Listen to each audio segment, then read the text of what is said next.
Welcome to another video regarding the HepvO Sanitary Waste Valve. I'm Gary Bunzer, the RV Doctor.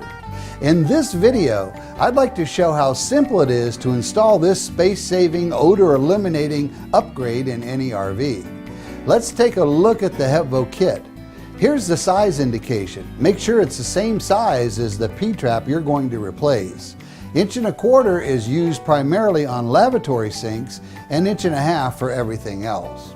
Inside the package, you'll find the valve itself, 2 adapters, and the instructions for the different ways the HepvO can be installed.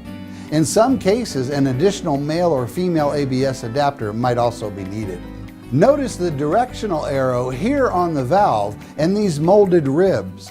The way it's designed, it must be installed with the arrow pointed in the direction of the water flow as it exits the sink. And when installed horizontally, like this, these ribs must be positioned on the bottom.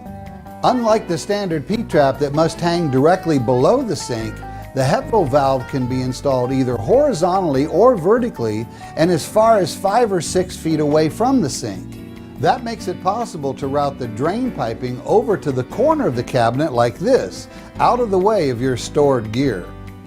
In this factory installation, it's located inside an insulated storage compartment accessible from the exterior of the RV. In close quarters, like under this sink, a vertical HepvO is what makes this connection even possible.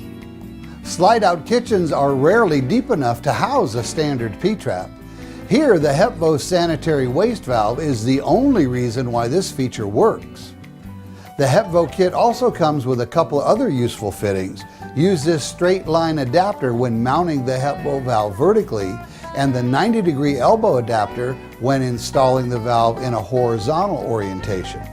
RV manufacturers are actually saving money, space, and time by installing HepvO valves during the coach build at the factory.